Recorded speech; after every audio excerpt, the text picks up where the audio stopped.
De quoi je me mêle sur rmc.fr et 01net TV. François Sorel.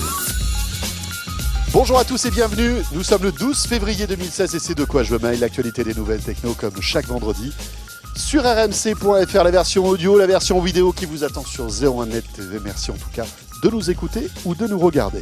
Avec au menu de ce De quoi je me mêle tout à l'heure, un Viktor Jakimovic sportif puisqu'il a testé le nouveau système de Slenderton. Vous savez, c'est de la musculation par électrostimulation via Bluetooth et via votre smartphone. Est-ce que ça marche vraiment? Est-ce que les abdos de Viktor se dessinent? Le suspense est incontournable et intenable surtout. Et on verra ça tout à l'heure. Et puis Pepe Garcia sera à mes côtés aussi.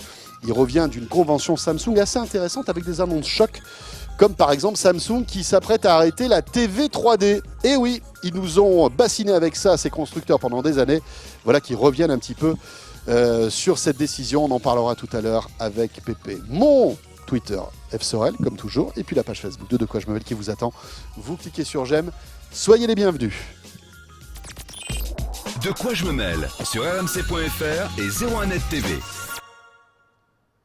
Et c'est le club de la presse IT pour commencer, bien sûr, comme chaque vendredi, avec Jean-Marie Portal de 01net Mag. Bonjour Jean-Marie. Bonjour François. Et Christophe Joly de Métro News, rédacteur en chef. Bonjour. Bonjour Christophe. Dans un instant, avec Jean-Marie, on va vous donner quelques conseils pour bien choisir votre banque sur mobile. Et oui, aujourd'hui, avec une appli, on peut carrément tout gérer et presque ne plus avoir besoin en fait de conseiller, sauf dans certains cas précis. On va en parler dans un instant. Est-ce que au niveau tarif aussi, c'est intéressant, une banque sur mobile? On verra ça dans quelques minutes. Mais auparavant, l'actu vue par Métro News. Et on commence par Facebook, qui s'est fait un petit peu malmener par la CNIL cette semaine. Oui, qui carrément a tapé du poing sur la table, on va dire, puisqu'ils ont rendu public la mise en demeure adressée à Facebook, sachant qu'ils reprochent d'assez nombreuses choses à Facebook, notamment le ciblage publicitaire des usagers sans leur consentement. Ça, c'est quand même assez important. Donc, vous voyez désormais les pubs fleurir quand vous consultez votre profil Facebook de pubs, alors que vous avez navigué sur d'autres sites via Google ou autres. Donc, ça, c'est quand même assez intrusif, on va dire. Ensuite, Facebook traque les personnes qui sont non inscrites. Si vous n'avez pas de profil Facebook, vous surfez sur le web, malgré tout, il récupère vos données. Donc, ça, c'est un vrai problème selon la Ça, c'est un gros CNIL. problème. C'est-à-dire que même si je ne suis pas inscrit sur Facebook, Facebook va récupérer des données me concernant. Voilà. C'est dingue. Ouais, Oui, c'est- ils vont même s'en servir le jour où vous allez ouvrir un compte sur Facebook parce que vous serez déjà Vous aurez un référencé. En fait, historique. vous êtes un utilisateur anonyme C'est ça. pour Facebook. Vous existez sans exister officiellement. Vous êtes un ami de Facebook sans le savoir. Et le jour où vous ouvrez un profil, en fait, ils vous Alors connaissent déjà. technologiquement, moi je trouve ça fascinant le fait qu'on arrive à faire ça aujourd'hui. Mais ce qu'il y a de dingue, c'est que voilà, on n'est pas au courant de tout ça. Non, on Oui, ne le sait enfin, pas. Facebook n'est pas le seul. Google Oui, fait pareil, bien Twitter sûr. fait pareil. Mais là, on a quand même 20 millions d'usagers en France, c'est quand même très conséquent, c'est un bassin très très conséquent. Autre reproche, la conservation des données trop longtemps par Facebook, c'est ce que reproche la CNIL. La collecte et la conservation des données sensibles sans le consentement des usagers, là encore on y revient. Facebook peut quand même être condamné à une amende entre 150 000 et 1 500 000 euros en cas de poursuite pénale, parce que c'est le risque in fine. Alors c'est assez marginal, on peut considérer pour une entreprise considérant les enjeux. Ceci étant dit, la Belgique a aussi attaqué Facebook dans le même registre et l'instruction est en cours. Donc, à mon avis, Facebook va devoir réagir en la matière. Bien évidemment, Facebook ne peut pas se En mettre termes des d'image, pays entiers, voilà, ce serait désastreux. alors même si ça peut peut-être remettre en cause leur modèle économique parce que toutes ces données, Bah, ça, ils les commercialisent. c'est vendu à prix d'or. Et voilà, c'est ça. C'est une vraie valeur. Après Facebook, Apple, vous avez sans doute eu vent de cette histoire incroyable. Le fait de réparer un iPhone dans une boutique qui n'est pas agréée Apple, eh bien, peut désactiver certains téléphones Bah, oui. de manière définitive. Oui, et complètement. C'est-à-dire que vous verrez apparaître sur votre écran erreur 53, ou alors l'écran devenir complètement bleu. En fait, c'est Apple qui a développé ce petit verrou, on va dire. C'est-à-dire que si vous faites réparer le bouton Home, le bouton central de contrôle, ou si vous faites remplacer la vitre chez un réparateur non agréé, vous l'avez dit, eh bien, ce message d'erreur apparaît et ça bloque complètement le téléphone. La réponse d'Apple est de protéger les utilisateurs. Ils sont malins chez Apple. C'est-à-dire que si vous allez dans une boutique non agréée, vous pouvez être, on va dire, plus ouvert à des failles de sécurité. Vous mettez en danger la sécurité du téléphone, voire votre propre sécurité selon Apple, notamment en termes de reconnaissance digitale. C'est-à-dire vous changez le le bouton central avec le capteur biométrique. Oui, voilà, parce que quand on change le bouton central, on change aussi le capteur biométrique. Voilà. Donc avec des données, on va dire assez sensibles, qui ne pourraient plus être sécurisées comme elles le devraient. Hein. C'est ça, le discours d'Apple. Et l'explication technique, c'est que l'erreur 53 est provoquée par de mauvais composants, entre guillemets. C'est le message qui remonte auprès d'Apple. Moi, je trouve que c'est un peu limite quand même. À chacun à faire réparer son téléphone là où il le veut, à ses risques et périls, entre guillemets. Quand on va pas chez un réparateur agréé, ça pose un problème en termes de garantie. Ça, c'est légitime. En revanche, pour le reste, moi, sincèrement, aucune vitre n'a jamais été réparée chez Apple. Jean-Marie ? D'aucuns de mes téléphones cassés, il y en a nombreux. Enfin, la vitre, c'est une chose. La vitre, c'est scandaleux. Voilà. Enfin, le fait qu'on puisse plus utiliser le téléphone parce qu'on a changé de vitre et qu'on l'a fait réparer chez un petit réparateur et pas chez Apple parce qu'on voulait payer moins cher, ça c'est scandaleux.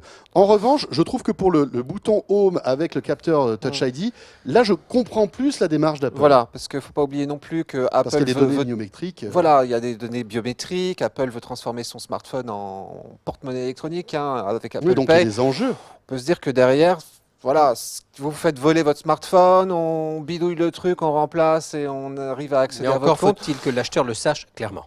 Encore Bien faut-il sûr, que voilà. l'acheteur le sache clairement. Après, ça veut dire peut-être aussi que les logiciels qu'il y a derrière ne sont pas suffisamment sécurisés et qu'on est obligé de rajouter un verrou sur le matériel pour... Enfin bon. Et pour la vitre, c'est limite. C'est un peu comme si Pour le la- téléphone se faisait activer quand vous changez de coque. Pour la vitre, c'est d'autant plus limite que ça va casser le marché. Ça casserait le marché de pas mal de réparateurs qui quand c'est même... sûr, Bien sûr. Bien sûr. euh, Et puis là, il n'y a pas le prétexte de la sécurité, la vitre. Parce que, bon, elle n'est pas connectée à un capteur biométrique. Bah non, Donc là, c'est pas de scandaleux. raison Bon. particulière. C'est comme un On pare-brise. va voir. Non, mais de Ah. toute façon, moi je pense que ça concerne la vitre et le bouton Home, ça concerne aussi la batterie. Il Ouais. faudrait faire le test, mais Mais on se rend amusez-vous à changer la batterie on se ou rend à, compte qu'Apple est certains vraiment- autres Vous essayez, éléments. Jean-Marie Allez, Sur le mien on en reparle la semaine Non, sur le mien, non. Non, mais on se rend compte que l'iPhone est vraiment un système fermé au niveau logiciel et on le voit aussi hardware et qu'Apple Et oui. essaie de verrouiller au maximum et de maîtriser même le SAV de ses téléphones.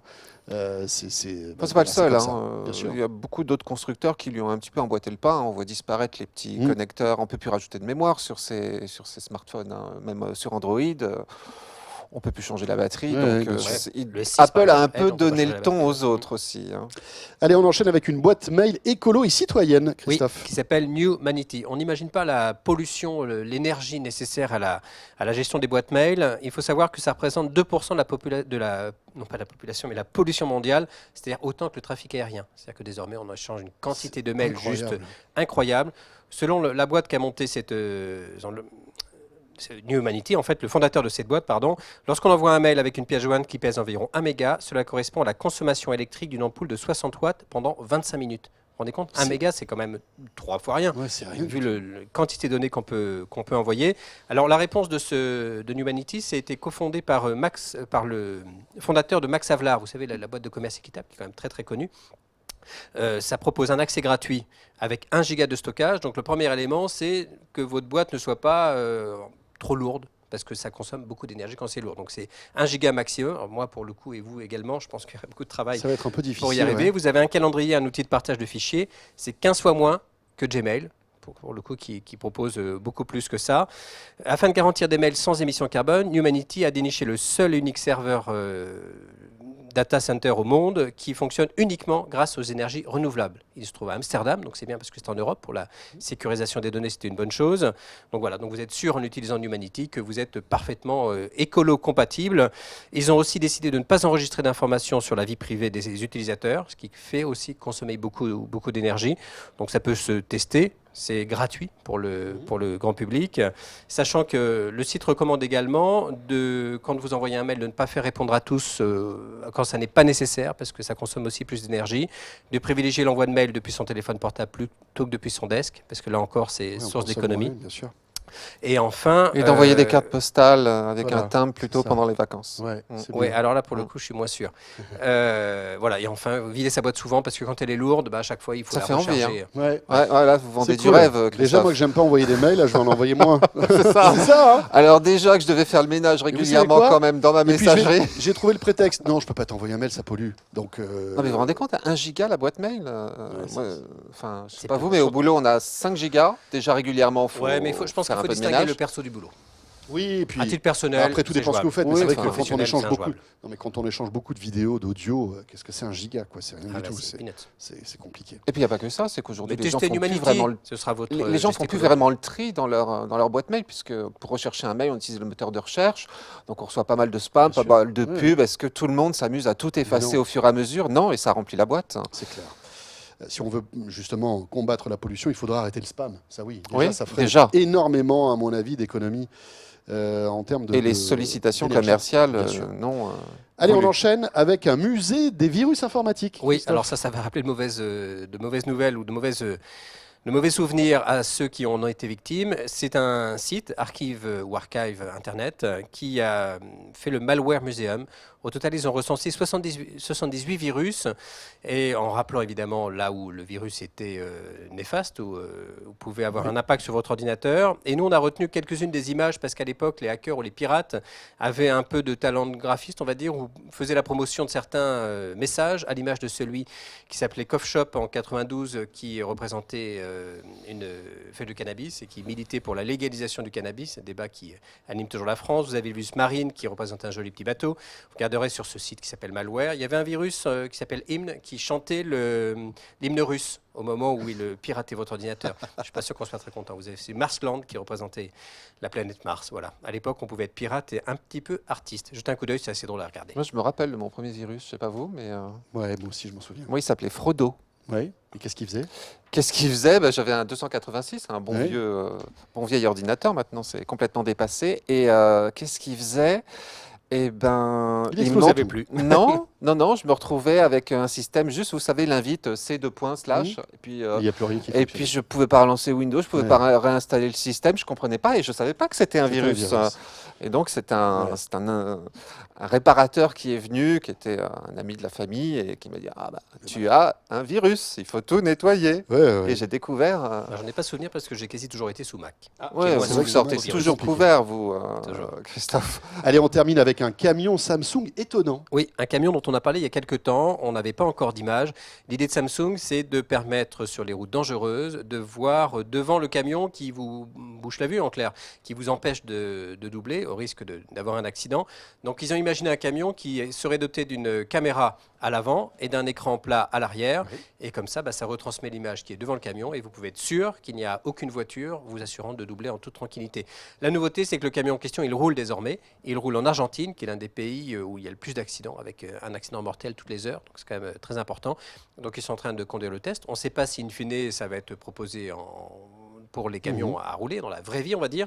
En tout cas, ce serait une bonne chose parce que c'est vraiment intéressant C'est une bonne idée. comme exercice. Et rapporté au coût d'un camion, on peut considérer que ça ne serait pas non plus exorbitant. C'est une petite caméra à l'avant, des caméras Ouais, de ouais. recul sur les voitures. Après, il y en faut a un une grand quantité écran désormais. qui doit coûter quand même un peu d'argent à l'arrière. Voilà, et qui doit pense. surtout toujours rendre l'image visible, même en plein soleil. Ouais, Voilà, et c'est c'est ça. aussi pour ça que c'est intéressant de faire le test. Puis en avec les Argentine. intempéries, etc., est-ce que ça marchera toujours? Bon, voilà. Et puis le soir, sur les aires d'autoroute, vous aurez le cinéma en plein air. Mais on est peut-être On pas. regarde un film et en fait, pour avoir la fin du film, on suit le camion, même si c'est pas notre C'est destination. ça, voilà. Ça pourrait être rigolo. Mais sachant que l'écran n'est peut-être pas obligé d'être aussi grand hein, bien sûr. que dans Bon, le joli proto. coup de com pour Samsung. C'est un jeu coup de com', mais c'est un concept intéressant. Je trouve. Ouais, c'est pas mal du tout. Je pense que ça va Merci. plus distraire les automobilistes qu'autre chose derrière, qui vont se dire mais c'est quoi ce truc-là? Peut-être au début. Merci Christophe Joly, Merci, rédacteur François. en chef de Metro News. On enchaîne avec le 01net Mag de cette semaine et on va parler des banques sur mobile. Oui, François, parce que Vous vendez du rêve. Hein. on vend du rêve, Ah, attendez. l'argent, je sais pas, vous- malheureusement, on est obligé d'en parler, hein, c'est Mais sûr. bah oui. Mais c'est vrai pas, que- c'est pas très drôle l'argent. Mais justement ça le rend, je trouve, beaucoup plus la gestion de l'argent beaucoup plus rigolote Ludique, sur presque. C'est ça presque, hein, entre parenthèses, presque Quand on a amusante découvert, c'est sur, quand même pas très ludique. presque amusante sur smartphone. Ceci dit, déjà, ce qui avait rendu la gestion des comptes un petit peu moins fastidieuse, c'est l'arrivée des banques sur Internet. Pouvoir aller sur l'interface de sa banque, voir ses comptes, enfin bon, c'est un petit peu anxiogène, mais c'est toujours plus sympa que parfois d'aller voir sa conseillère ou son conseiller qui... Tout à fait.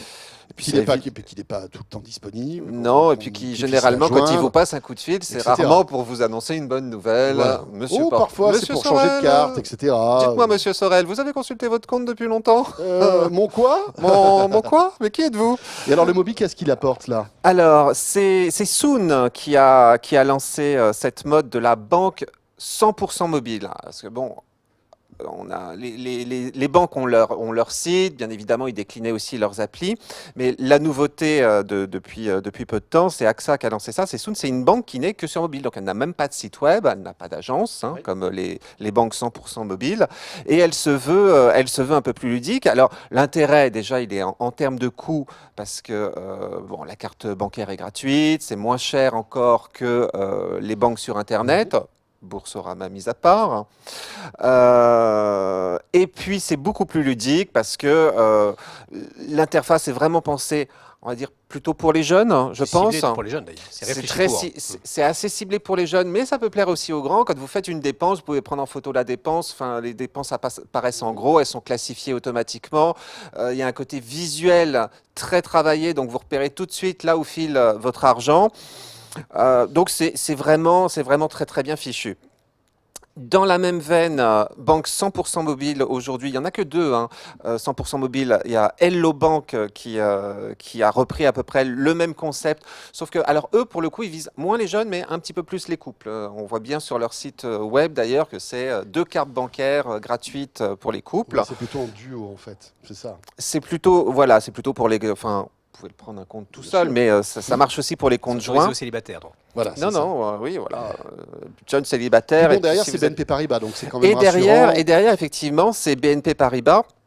Et puis celle-là a la particularité en plus de fonctionner aussi sur Windows Phone, alors que Soon ne se décline que sur iPhone et Android. D'accord. Donc ça, c'est les deux banques mobiles qui existent, 100% mobiles, qui n'existent donc que sur mobile et pas sur Internet.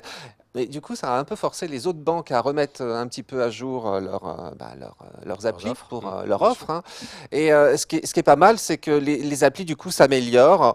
Il y a Before Bank, par exemple. Alors, Before Bank, Before Bank, c'est le Crédit Agricole, si je ne m'abuse, derrière, qui, lui, joue la carte de la sécurité. Lorsque vous installez l'appli sur votre mobile, en fait, personne ne peut accéder à votre compte depuis un autre mobile. En fait, l'appli ne peut être installée que sur un mobile à la fois. Donc, en plus, ils ont vraiment verrouillé le truc.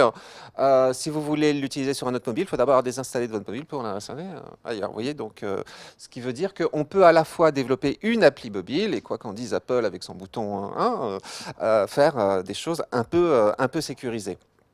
Après, il y a alors dans les banques les moins chères, vraiment les moins chères, je citais tout à l'heure Boursorama, c'est vrai qu'elle a encore été élue banque la moins chère de l'année, c'est vrai qu'il y a beaucoup de comparatifs qui sortent là-dessus Parce et que qui c'est vrai que c'est un reconnaissent pur player, hein, que ce pur player de l'Internet est moins cher. Mais alors, ok, il est moins cher, mais d'un autre côté, son appli aujourd'hui, et c'est un petit peu ce qu'on regrette, elle reste plus complémentaire.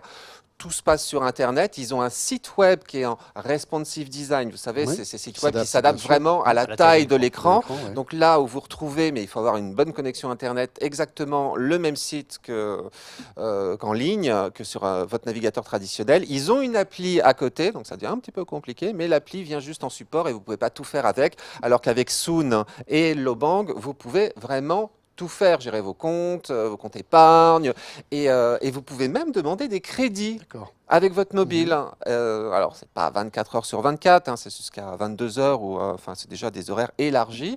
Vous pouvez faire une demande de crédit sur votre smartphone, et dans les minutes qui suivent, vous allez tout de suite savoir si ça s'en mange bien, ou alors ça va être compliqué. ou ça va être compliqué, et puis voilà, on en reparlera une autre fois. Très bien. Bon, alors voilà.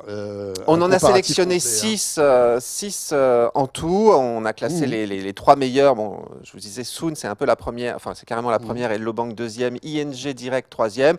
Après, sur les 6, chacune tire un petit peu un filon à sa particularité, et c'est tout l'intérêt de ce papier pour choisir sa banque mobile, pour peu qu'on ait envie de changer de banque aussi. Voilà, c'est à retrouver page 68 du 01net Mag de Et cette 69. semaine. Et 69 aussi. Eh ouais. Voilà, très bonne année d'ailleurs. 69, ouais. Ah oui, complètement. 70, c'était... Et passer à l'Internet très haut débit en couverture de ce 01net Magazine, actuellement dans les kiosques. Merci beaucoup Jean-Marie. Merci François. Et merci encore à Christophe Merci, Joly François.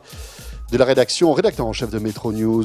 Vous restez avec nous. La suite avec Pepe Garcia. Et puis après, Victor Jakimovic. À tout de suite. De quoi je me mêle sur rmc.fr et 01net TV.